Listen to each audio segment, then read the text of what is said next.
Hello and welcome to some more Star Citizen. We looked at the flight model changes coming to 3.10 earlier today. Links to the video on that if you wish to see it down below.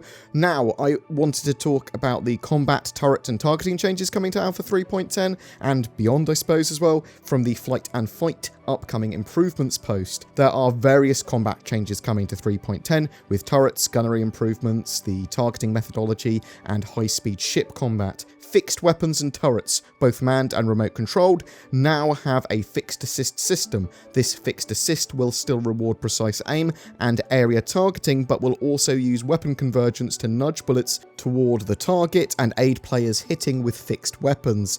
They have revised as well how predicted impact points, pips, will be calculated.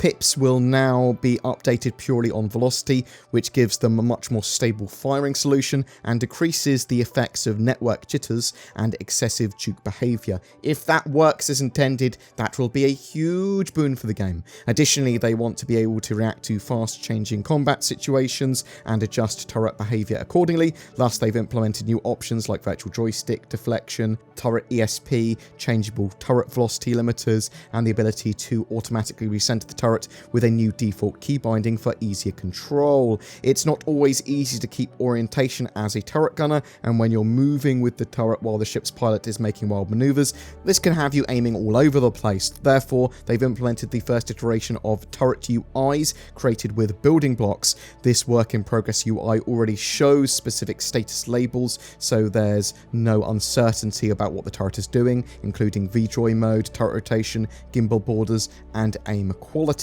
Better turrets is a big win for me if they work as intended anyway. For Alpha 3.10, they've been working on the targeting computers as well and reworked how you will deal with an enemy while under fire. By looking at a target using free look or any form of head tracking, the targeting system will provide you with basic information about your opponent's ship. Only when you manually target a ship will that start using your target computer's resources, and that will start tracking the enemy vehicle and enable aim assist and missile lock. But be warned, your opponent will receive a notification that they are being target locked, and their ship computer will offer them an option to lock you as a target in return. In addition to locking, you can pin up to 3 extra targets, which enables you to then switch the target that's being locked among those pinned very quickly.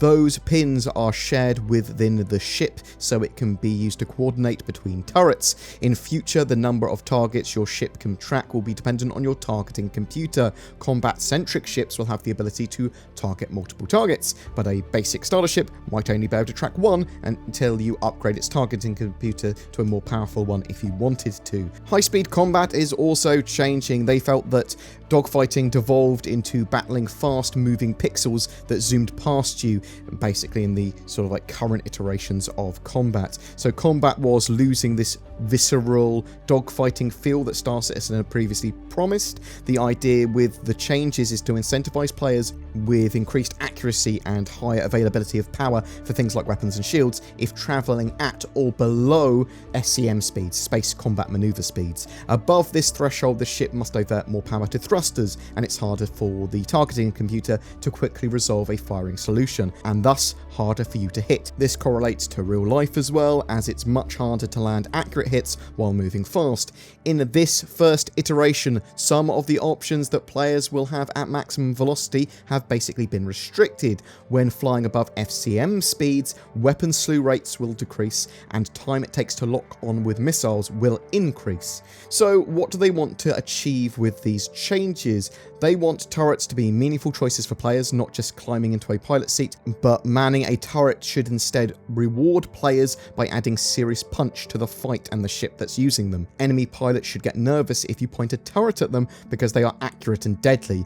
These changes should offer substantial options during ship combat, and they see it as an essential step forwards to a full multi-crew combat experience. The new targeting changes ease the actual target selection process and makes it work better in large-scale space battles. It's also the first step towards pinning and sending targeting data to your friends in the future. Looking into the future though, space combat is a topic too complex to be approached with a single patch release. So while Alpha 3.10 is a solid step forward, forward to achieving their vision, it does not stand for the final state of how they imagine space combat and Star Citizen will look. Plans include the addition of weapon and thruster capacitors, so you need to choose carefully when to engage in a fight and use your guns to try and break away using boost. The thruster capacitor concept directly ties into the idea of high impulse versus sustained thrust, as we discussed in the flight model changes. They want pilots to commit to their decisions and actions taken in combat situations to have meaningful consequences for the outcome of the fight. They will be adding some additional nuance on the penalties for engaging in combat above SCM speeds in the future, such as increased energy consumption and shields that recharge slower. I think that's going to be a key feature for me. I also would like ships not to be able to easily escape just by constantly going as fast as they can away from an enemy, but I think that all this sort of stuff needs to be talked about and tested, and probably little by little. They've also been reviewing the radar and scanning systems, allowing smaller ships to hide inside bigger ship signatures by changing how signatures are generated and detected. Besides being a key factor in being picked up on a scanner or being seen via the radar, your ship's signature will affect how other weapons track you. So if you have full power to your thrusters and shields, you'll run hot and you'll be much easier to detect and track. The stronger your signature, the easier it will be for missiles to lock onto you and to track you, or for auto gimbals to get a target on you and stay locked on you. Ultimately, they don't want space combat to feel like FPS in space or a DPS race. So like when you're fighting each other, they don't want it just to be, well, my ship says slightly more DPS than yours, I win, lol lol lol.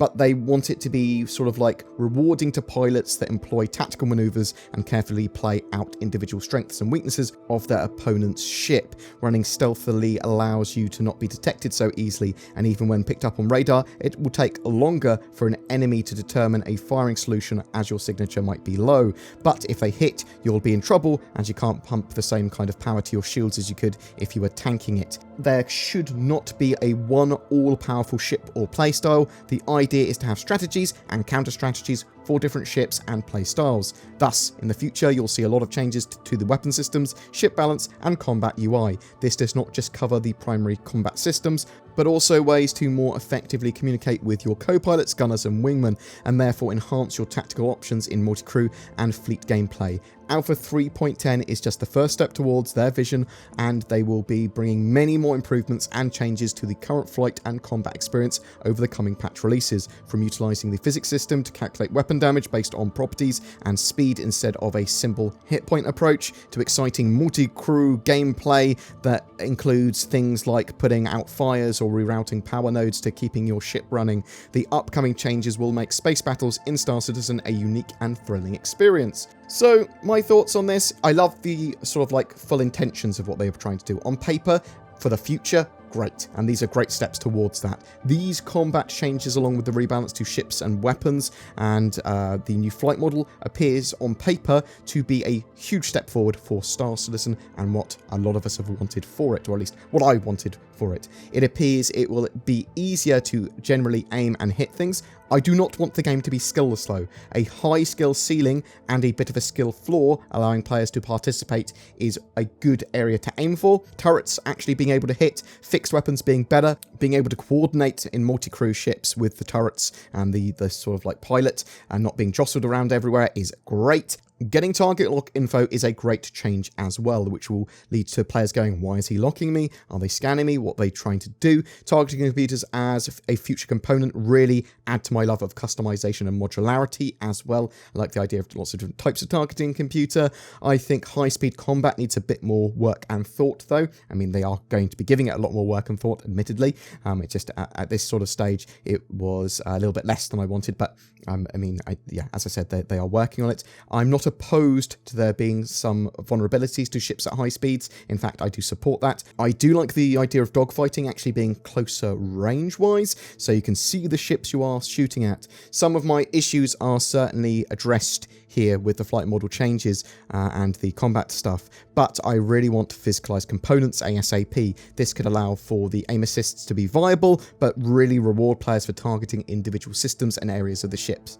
And also, obviously, they are working on the physical damage system, as they said, as well. So that's all important stuff. That's all core to Star Citizen. They will definitely need to do more tweaks and updates to this, and your feedback once 3.10 is in your hands is going to help shape the future of these mechanics. Genuinely excited for those changes getting into our hands in that 3.10 live build. I'm interested to know what you think. Are you excited by the new flight model and the combat changes? Do you think these changes will sort of dumb down the game's aiming a bit, or will allow for more combat styles, or just what the game needs as it comes towards having these sort of like new mechanics with physicalized components and all that sort of jazz? What do you think of the targeting and high-speed combat changes? Whatever your thoughts, I'd love to hear from you in the comments below. Every month we have a ship giveaway. For June, it's for an Aspira Tavaran Prowler dropship and Star Citizen game package, kindly supplied by Cloud Imperium. Just comment on any of my videos made during June to be in for a chance of winning that. Oh, what's that? What am I shilling for